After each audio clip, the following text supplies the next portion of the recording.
Okay, welcome everybody. So this is just a quick kind of like impromptu live. And this is based on a post that I posted on New Year's Eve with regards to the Akashic wisdom, with regards to us going into 2025. So Happy New Year for everybody, whether you are watching the live, whether you're watching the replay, doesn't matter when you're watching this. I am sending you lots of beautiful blessings, prosperity, wealth, abundance in all aspects of your life for 2025. But what I wanted to do, I wanted to ask three specific questions of the Akashic Oracle card deck, which is a modality in a box. This is our connection, this beautiful physical hands-on portal into the Akashic record. So this is kind of a collective question. And this is to support, obviously, we are in a universal year 9. This is what we've entered into in terms of energies. And from a numerological perspective, we go in 9-year cycles. And so year 9 is all about completion. It's all about endings. It's also an opportunity for us to maybe go deeper in certain areas of our life, our business, things that we really want to kind of refine and button down, I suppose, and get kind of on point, which would mean then there's maybe a review of that particular life area or habit or behavior, whatever it might be, so that we can let go of those aspects that aren't serving us, so that we are left with something that is really, really potent. It also, with the 9, it also brings this level of mastery, which kind of refers to what I've just been speaking about as well. It's also about big vision. It's about service. It's about community, family, your soul tribes. Whatever shape or form that you are living your experience, there is going to be this element of service that comes through with the year 9 as well. But essentially, it is about completion. It is about closing projects off. It is about releasing. It is about letting go. Now, of course, from an Akashic Records perspective, what better empowerment tool do we have available that can close off karmic lessons, complete karmic lessons, repay back karmic debt, close karmic cycles, release ourselves from conditioning and programming and limiting beliefs and vows and agreements and things like that are keeping us stuck in maybe behaviors or ways of thinking or relationships, whatever it might be. What better way to use the Akashic Records as an empowerment tool to actually close that off and release it? So it's perfectly aligned. Now, I did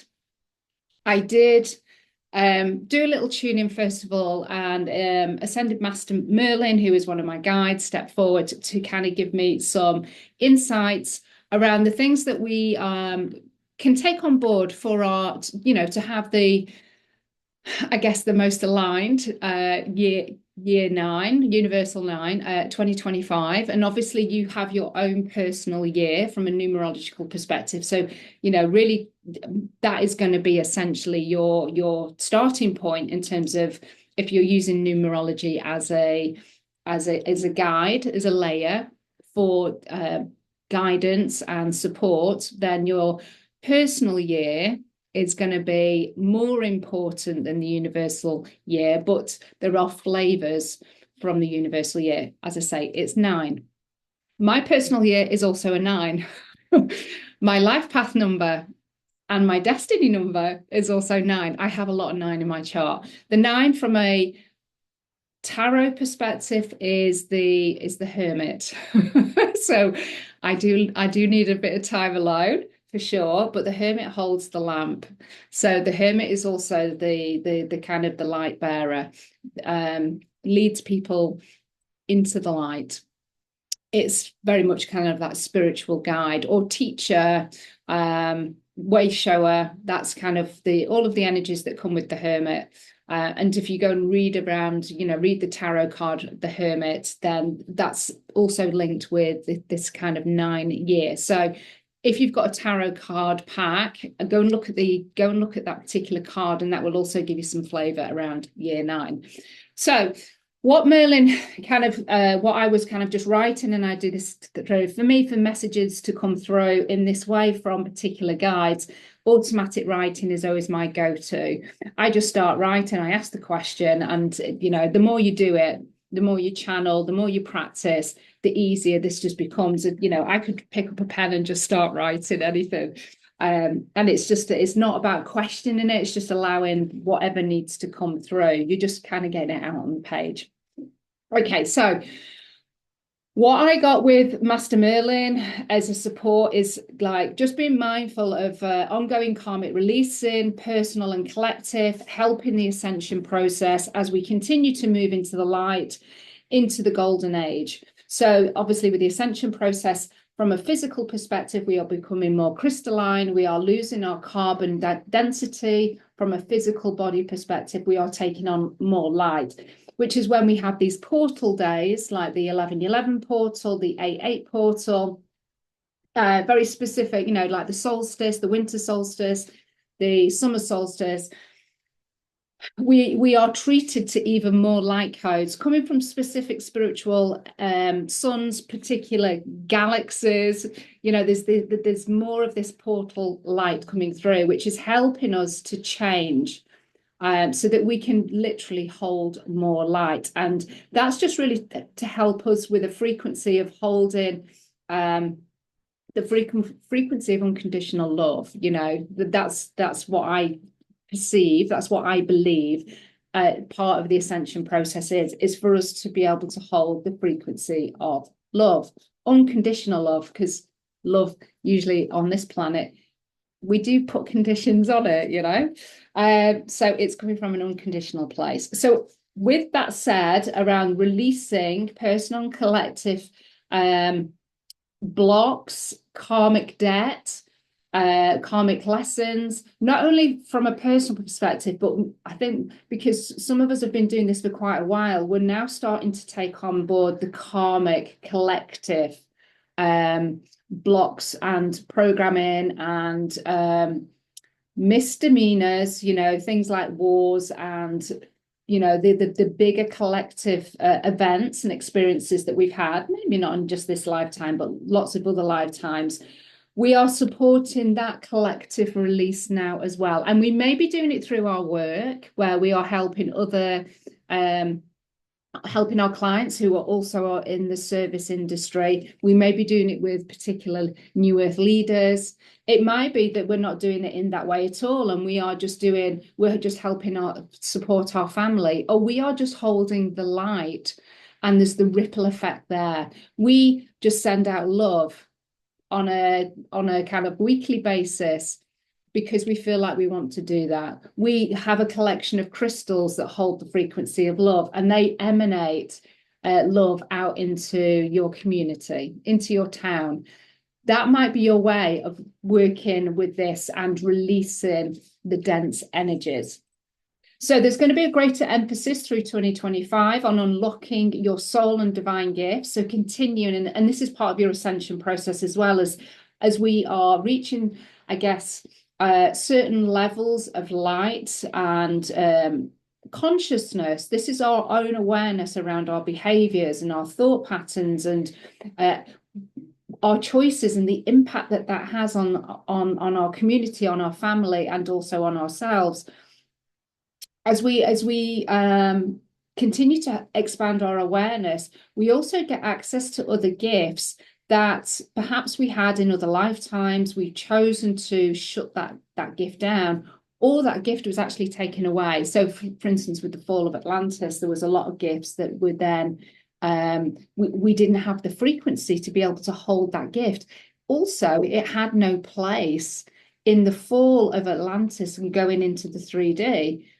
There was no place for that particular gift to be there. So as we are kind of coming out of the density and we're clearing our own records and our own multidimensional being, and going through this ascension process, and also doing it on a collective level, we are starting to be able to then tap back into those gifts. So you're going to find, if you are consciously or intentionally wanting to do this through 2025, start to ask for your soul and divine gifts, your psychic gifts, your intuition to become stronger. You're going to start to notice that, but if you are doing it with intention, you're going to notice that even more. It's going to become even stronger.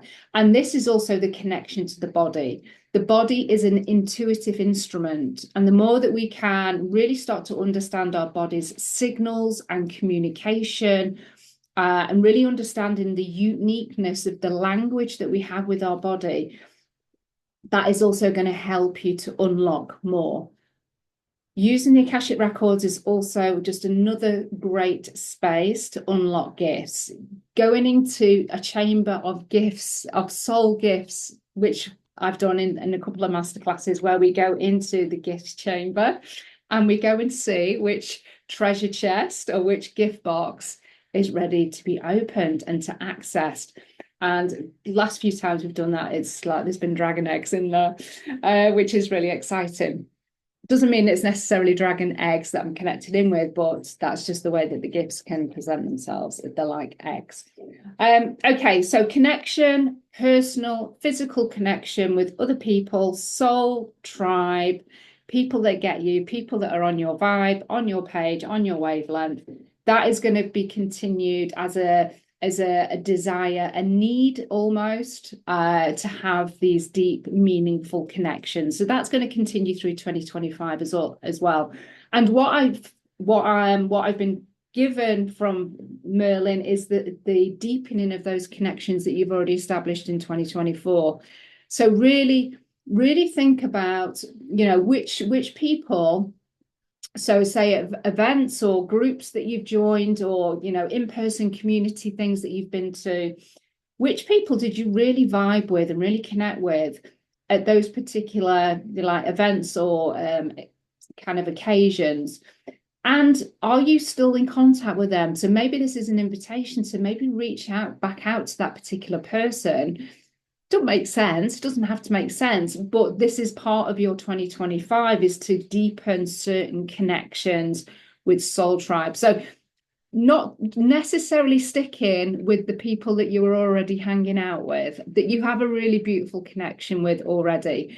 There is an expansion here of other meaningful, deep connections, ones that you have created for the first time in 2024. So that's just something to be mindful of. And if you feel that impulse to just, drop somebody a message in social media, through Instagram, Messenger, whatever, and just say, hey, how are you doing? It's been a little while, but I just wanted to reach out and say hi.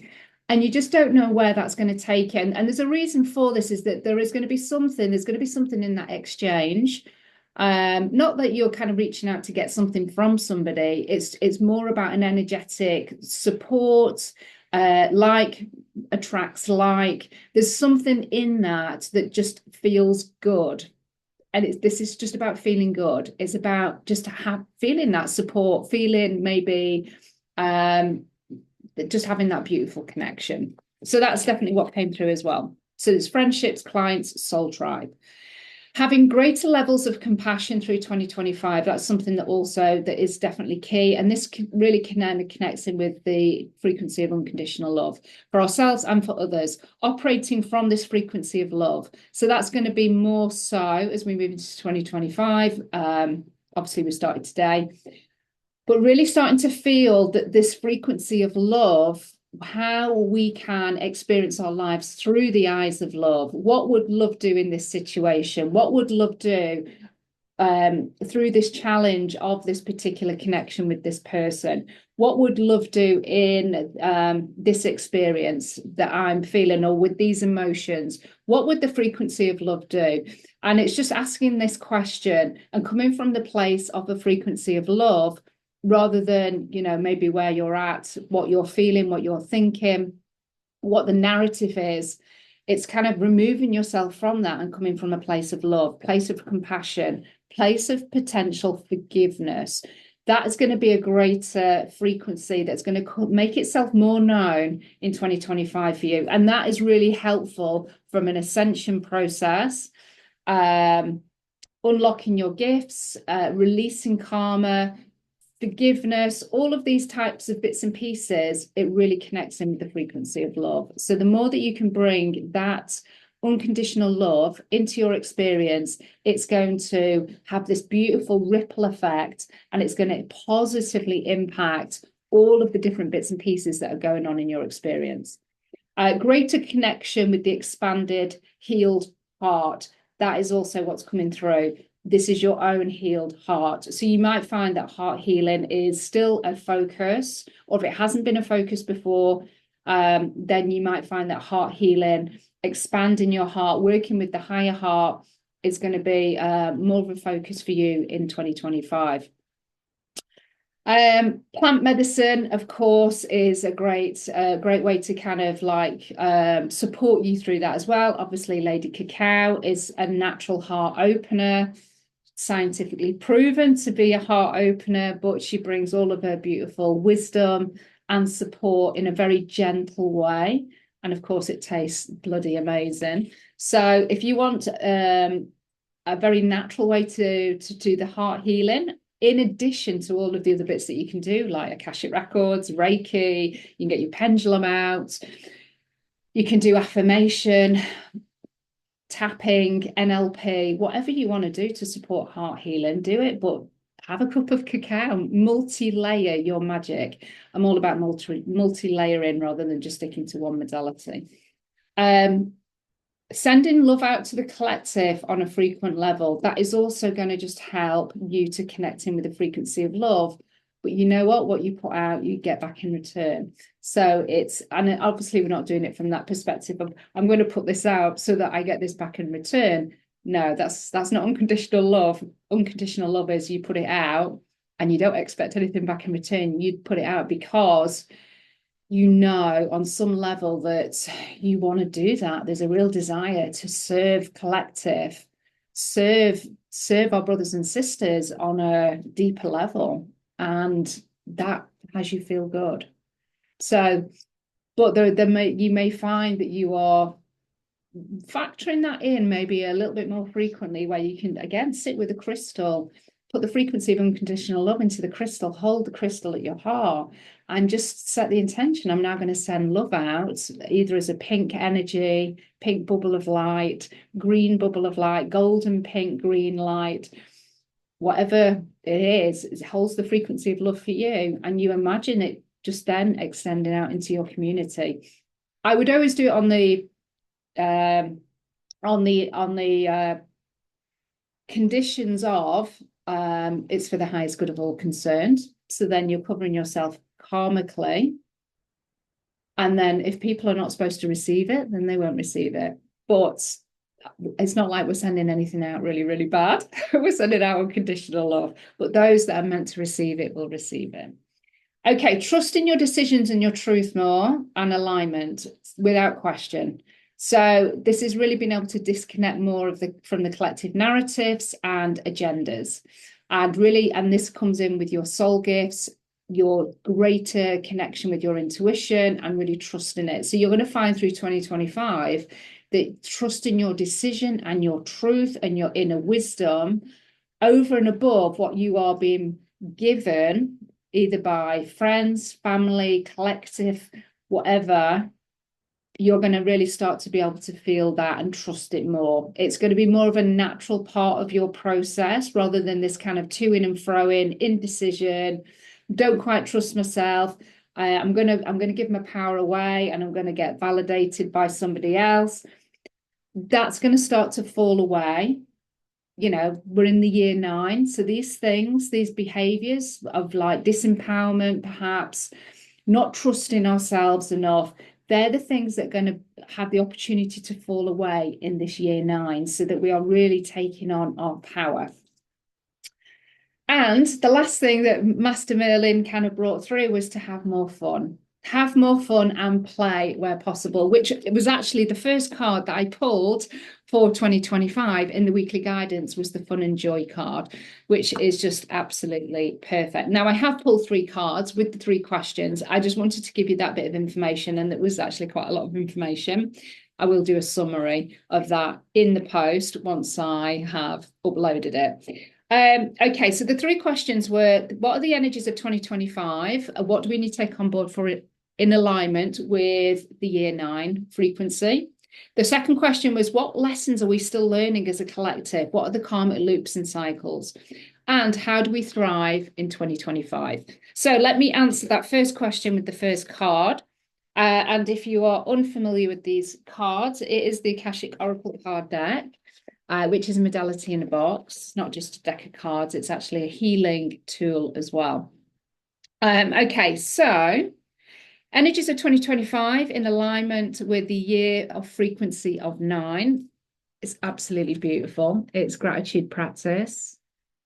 So obviously we are doing a lot of letting go, releasing karmically, physically, mentally, emotionally, habitually, all of the things that we are completing, we're refining, we are mastering, maybe seeing the bigger picture, seeing the vision, being in service, all through all of that, especially with the releasing part.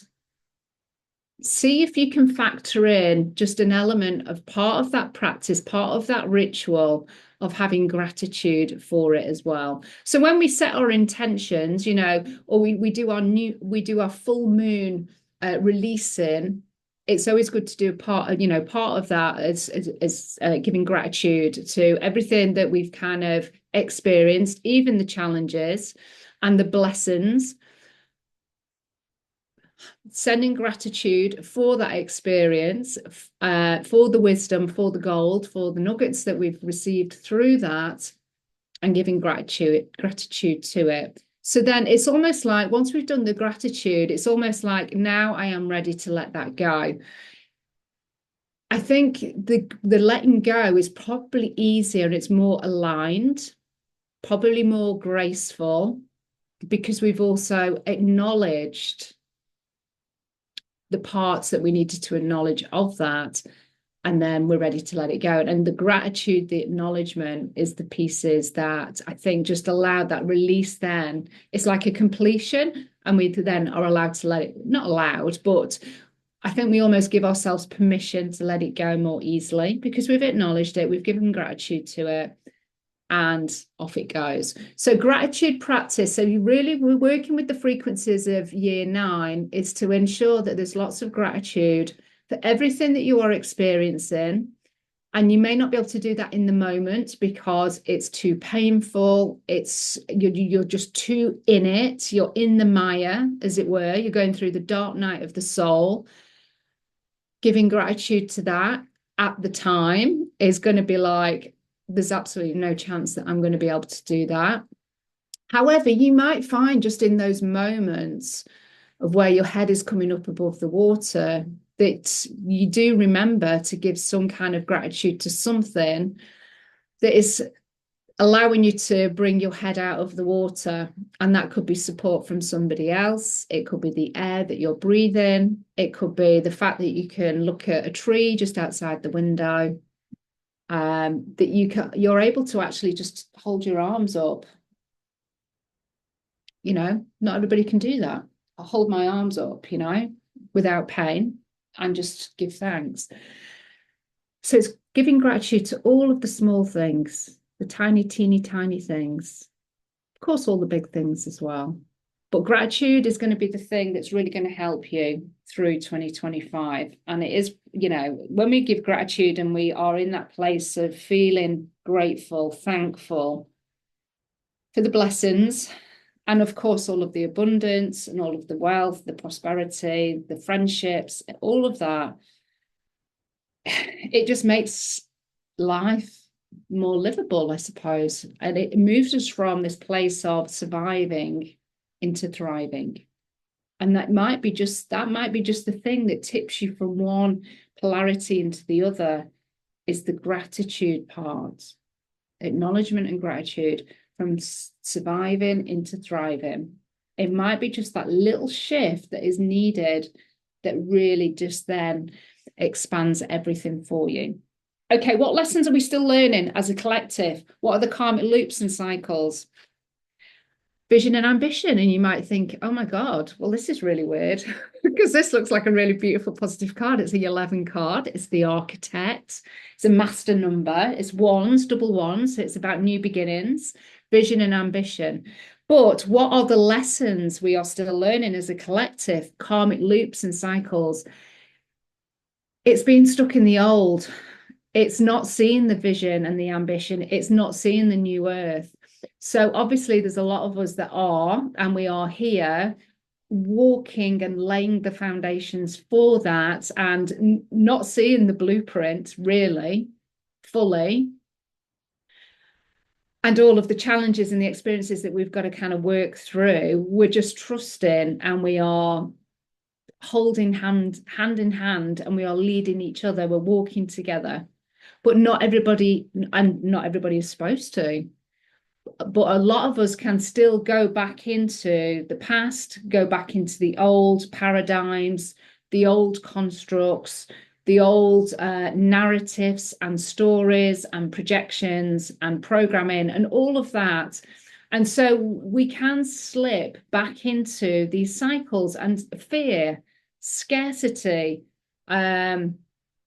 are, you know, two of the biggest things that are out there that we keep tapping into, that we keep getting pulled back into, because we've got our own connections to those that we are personally working on, you know, our limiting beliefs around money, limiting beliefs around freedom and independence, and whatever it is for you. You know, it could be health challenges, it could be love challenges, relationship challenges, power challenges, you know, confidence, whatever it might be. There's going to be a connection that pulls you back into the old paradigms. So this new earth, this vision, this ambition, this not really knowing what the golden age really looks like, it's having a great deal of trust and faith in that, and having certain people help support us and lead us with that. But as I say, there's a lot of people, there's a lot of karmic loops and cycles that are still keeping us in particular, the lack and scarcity and the fear, separation. You know, we can see it all playing out. Let's keep everybody divided and separated, because then, you know, we're going to fight amongst each other, as well as having more collective, like wars and things like that playing out. It's, you know, this is basically what is here. So the more that we are aware of when we are slipping back into old narratives or other agendas that are being placed out into the collective, and we are being influenced by them, or we've had momentary slips, that's fine. That's going to happen. We're human. But it's just noticing when we're doing it, and then what we do to respond to that, and what we put into place to antidote that. And the more we do that, the more that we are maintaining the light, holding the light, and more people get on board with that. So it's perfect. So it's going to, I mean, it's work in progress. Oh my God. But it does mean that this vision and ambition can at times feel like this golden age, the new earth. It at times can feel like it's not happening. It's laborious, but as we know, it's actually happening really, really quickly, and everything has actually sped up really, really quickly as well. But we're going to find that certain agendas are going to be ramped up, and we're going to see, you know, we've seen some like mental stuff that's been put out in the media. And that's going to continue to be ramped up. So this is about discernment, and don't trust everything that you read. Do your research, and just know, if you have got love in your heart and you are here to, you know, serve and support yourself, and then obviously serve and support those around you from a place of heart, from a place of unconditional love, then essentially that's, you know, just stick with that, and that's going to go a long way. But that's basically what we've got, vision and ambition. So keep holding the vision and ambition. Keep having that trust and faith in this new earth, in this pathway forward, because it's happening. It's absolutely happening. But at times it can feel like we know that the constructs are falling away, and things are going to get louder. Things are going to get noisier. Things are going to feel and visually see. It's going to feel more destructive. It's going to, you know, and it's there to create fear, and that's exactly what it's there to do. And it's in lots of places. So just have your discernment, keep doing your rituals, keep doing your practices, and keep being, connected to your soul tribe, and ingesting and digesting all of the things that are supportive for you, that are encouraging, that lift you up, not drain your energy, lift you up. And so the thing to thrive in 2025, so let's just finish this off, complete this message. It's the perfect card.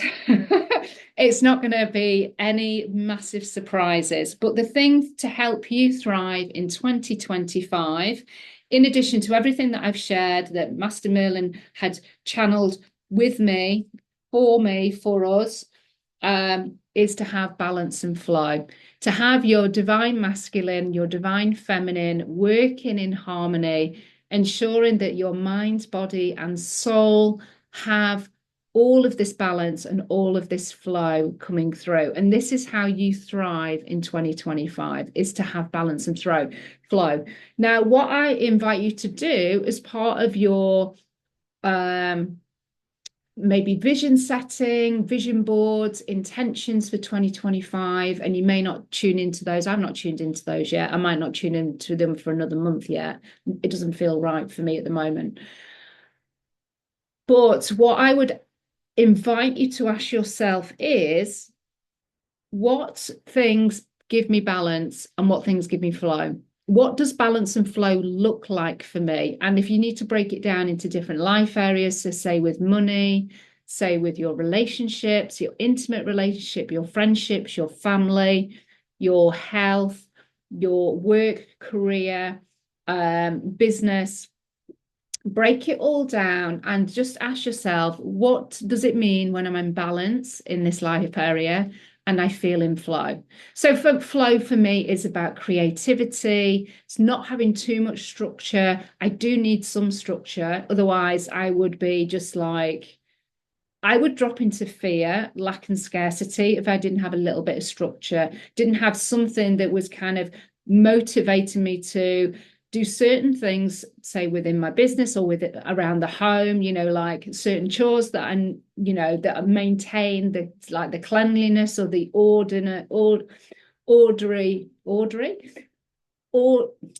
the order of family life.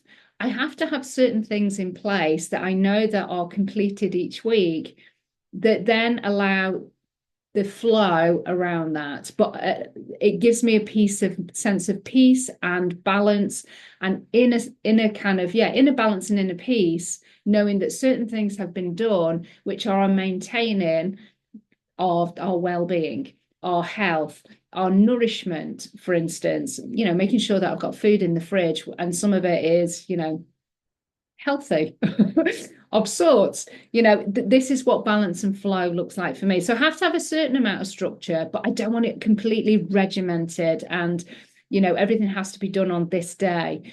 That would drive me crazy, and I would feel very constricted, and like I would have no independence or freedom. So for me, it's a balance of the two.